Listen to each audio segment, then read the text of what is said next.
Good morning. Welcome back to Carnivore Confidential. I'm Dougie the Butcher. Today I got a good one for you. Today we're making homemade hot dogs. Actually, that's a bit of a fib because I made them yesterday and I'm just recording this intro today, which is the following day. I need to give you a heads up. I'm going to have to teach myself how to do some voiceovers because yesterday during filming, I forgot to plug my microphone in a number of times and there's no sound whatsoever. So I will have to teach myself, hopefully, how to do some voiceovers. So bear with me, stick with me, and let's see how this works out. By the way, the hot dogs turned out great. Very tasty and had fun, a little tedious, little Mickey Mouse, but I worked with what I had and it was fun to do. So come on by, stick around, and I'll show you how I did it. Thanks for coming by.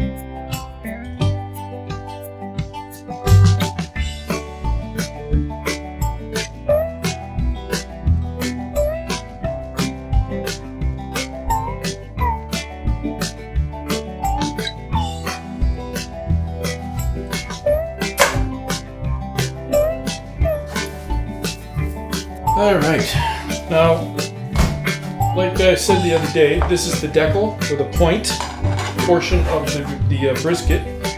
And I'm just going to start removing some of this fat because today we're making hot dogs. And I'm going to try and keep all the trim. And this is a fairly fatty cut anyway, but that's okay because, like I said, we're making hot dogs today. So I'm going to gently trim a lot of this off. As you can see, the fat covering is fairly heavy. I'm going to save it for perhaps part of the hot dog production. Now, I did purchase some ground pork as well. Just a little bit, just to add that. I like pork ground with my beef, so I mean that's just a personal preference. Now I should tell you that I've never made hot dogs before, so it's going to be a fun experience for both of us.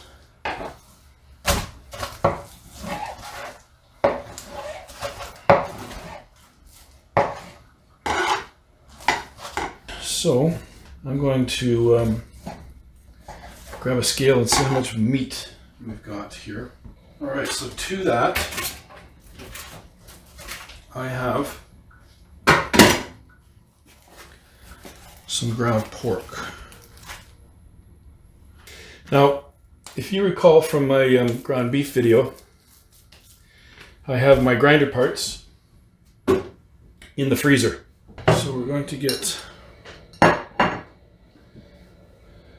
my scale. 444 grams, a pound of that. And to that we're adding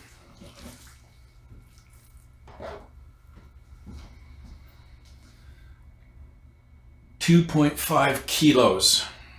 So we have altogether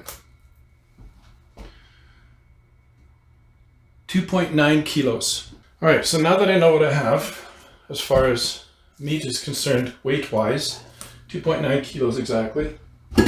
Well, 2.92, but we're going to call that exactly. I'm just going to write that down. I am going to cut this up into pieces that we can easily put in our grinder. I'm going to chill them in the freezer because if you recall from my ground beef video, the bits that you put through your grinder go through the grinder so much easier. if they are cut into, or if they are chilled. And when I say chilled, I mean almost frozen. Now you can see beautiful. Can you see the beautiful grain on the decal? All right, so I'm going to finish doing this, and I won't bore you with the rest of it. And to that, I'm going to add another pound of beef fat. I'm going to do some math, and we'll be right back. Okay, right about here, you're going to have to bear with me, folks. This is where I lost my microphone or forgot to plug it in. As you can see, what I've done is I've cut these into strips, and I've laid them out onto a sheet pan with parchment paper, and I'm going to stick them in the freezer to give them a good solid chill. I'm going to walk you over to my freezer and show you that my grinder head is in the freezer as well. There it is right there. And we're pretty much done with that. And look at that. I made it look all pretty like they do on the Food Network. Salt, sugar and salt. All right, folks. This is where I pretty much forgot to plug my damn microphone in, and I'm just going to wing it from here with an overdub. Hopefully you can grasp what I'm going to be talking about. What I'm showing you here is that I've taken the meat out of the freezer. I had it on a piece of parchment paper on a sheet pan in the freezer to give it a really good chill, because that's what you need to have when you're grinding anything. And my grinder head has been in the freezer as well. I'm going to take it apart here and just make sure everything is connected the way it should be. This is the coarse plate that I'm showing you. This is the fine plate that I'm showing you. I'm going to be using the coarse plate first. You have to make sure that the auger, the worm gear, meshes properly with the gear at the back of the unit itself, so that it engages with the motor. Now, what I'm showing you right here is that the blade the sharp cutting edge of the blade needs to be facing outward, so that it's in contact with the plate that you're putting in there, and the plate needs to be in the grooved space so that it doesn't move around, and then you lock it all in there with the lock nut. All right, so now I'm just putting the dish on top and getting my tray ready to go, and we're going to start grinding. You're going to see I'm having a little bit of an issue with it, but we get the job done. It's Mickey Mouse, I know. I've got a small unit. Well, actually, I shouldn't really say that. So I know we're trying to keep this channel PC, and that was Freudian slip, I guess. But anyway, I'm having my challenges with my little meat grinder. One of these days, I'm going to spend $1,500 on a really good meat grinder, like a horse and a half or 3/4 horse and a half meat grinder. This one actually did a yeoman's service. I was really shocked that it didn't blow a fuse while I was grinding this stuff today. I'm just going to break away for a second here and tell you what the spices that I used in this. I know I briefly touched on that before I lost my microphone, but I'm going to go upstairs, grab my recipe, and come on back down and show you, or at least tell you, what spice mix I had in my hot dogs. Okay, so hang on for that. All right, folks, so I'm slowly, today is the first day, getting a handle on this voiceover thing in DaVinci Resolve video editing. Keep in mind I'm a 63-year-old old dude that doesn't have a 12-year-old. We have no children, my wife and I, so I don't have a kid around here to show me how to do this, so I'm learning on my own.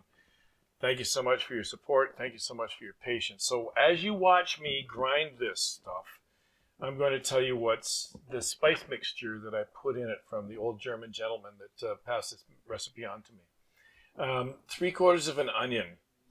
I tripled the recipe because I had the recipe called for 2 pounds of meat. I had just over 7, so I tripled the recipe roughly.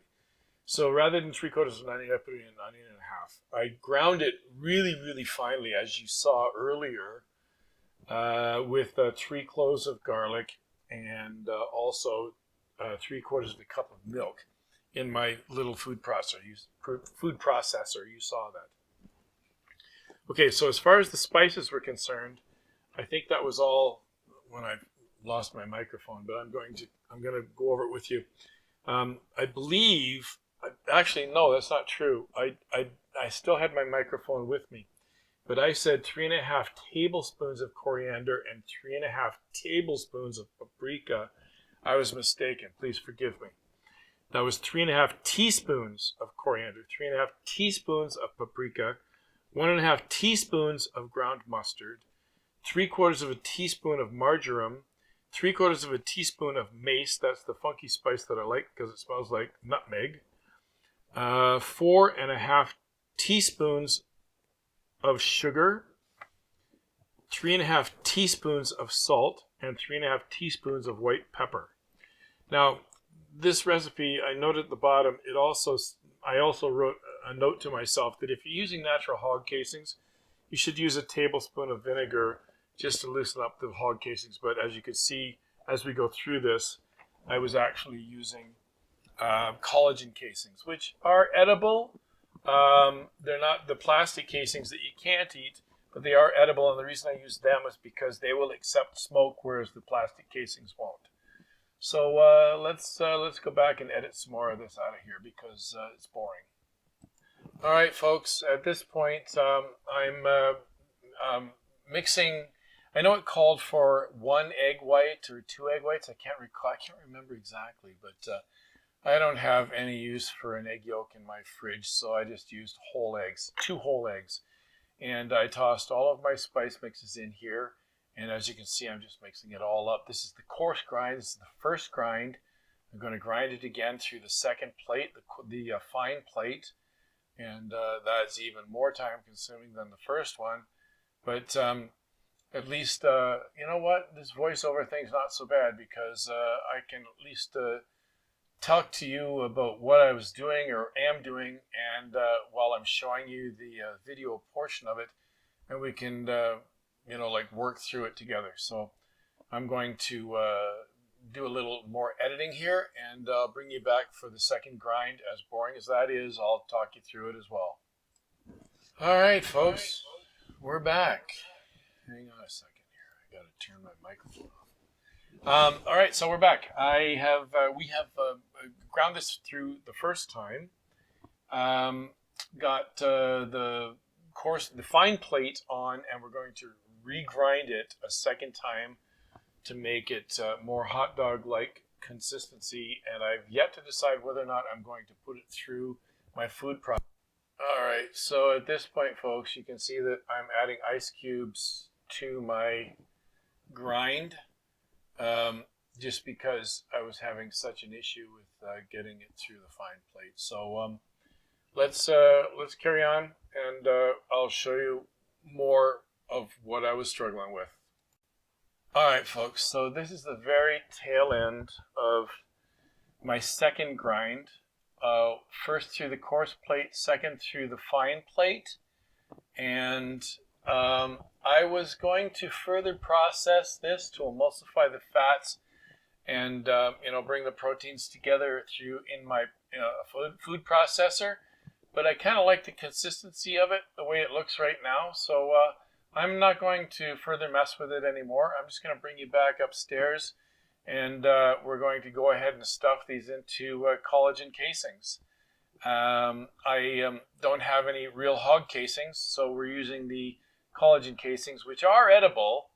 I don't like eating them, to be honest with you, but they are edible. But the difference between a collagen casing and a plastic casing is the plastic casing won't accept any smoke, and the collagen casing will. All right, welcome back. As I said before, this is my twice ground, 3 times, oh gosh, it was ground coarse and then ground fine. So this is twice ground beef and pork and beef fat mixture for my hot dogs. It smells pretty good. This is a collagen casing. I know what you're thinking. Collagen casing that I got off the internet. Will accept smoke. whereas the plastic casings won't accept smoke and they're not edible. This is edible. This is my sausage stuffer, the rig that I bought. It suction cups to the any flat surface, and you just fill it up. It's got a plunger that obviously winds and forces the meat through it. So let's get busy here. I've never done this before, so it's a learning process for me as well. See, I just know from making sausages in the past that you have to kind of tamp it down to make sure you get all the air bubbles out. Because you don't want any air bubbles. And I have no idea how much this is going to make. So you and I are learning together.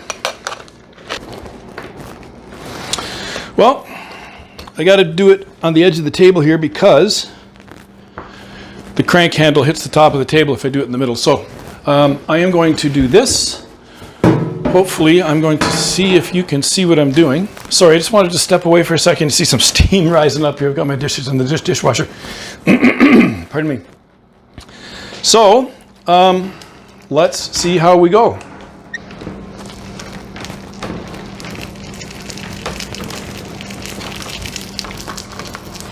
Seems to be working fairly well. I know I've got a bit of a mess. There we go, I'm at the end of it. I've got a bit of a mess at the end because it doesn't seem to seal very well right here. But that's all okay. So there we go. First bit of sausage.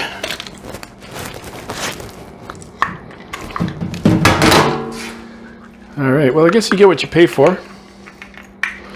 And I didn't pay a whole heck of a lot for this, so I'm not disappointed in my first attempt at hot dogs, or making sausages at home for that matter. They smell pretty good. Okay, so I have to wind this back out. Put this back on here.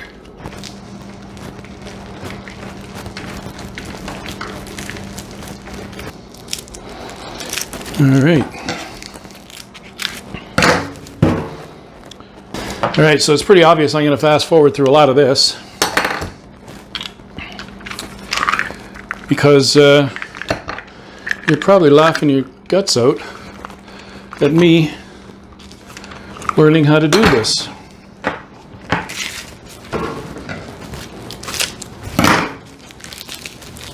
I guess you get what you pay for, folks. And I didn't pay a whole lot for this rig, but it's a learning experience. And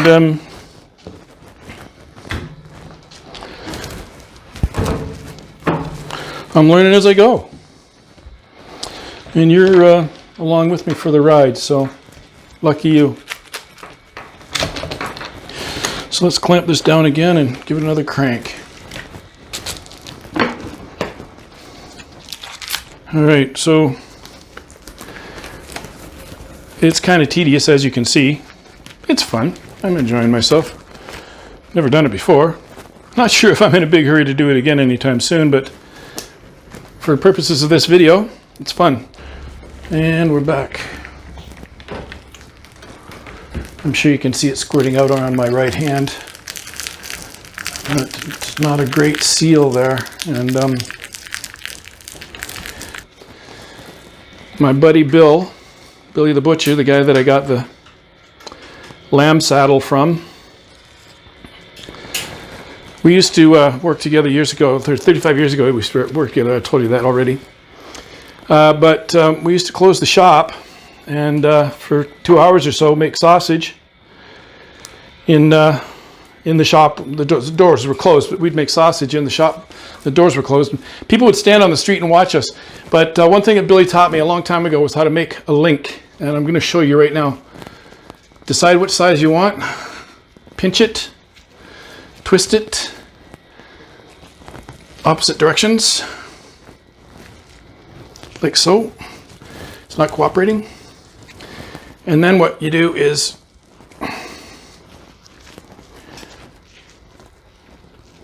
link it around like this,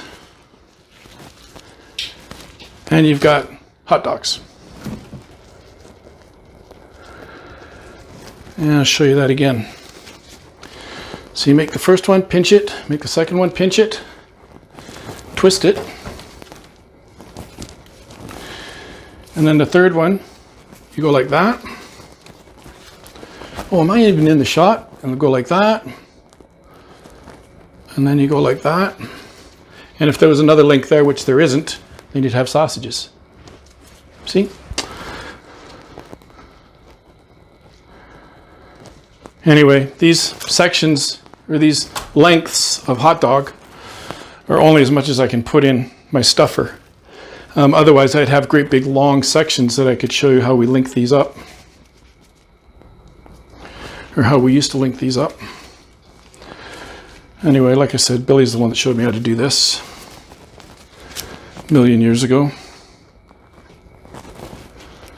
And that would go around there like that and back in through like that. And these two would be like that. Hot dogs. Hot dogs. Ladies and gentlemen,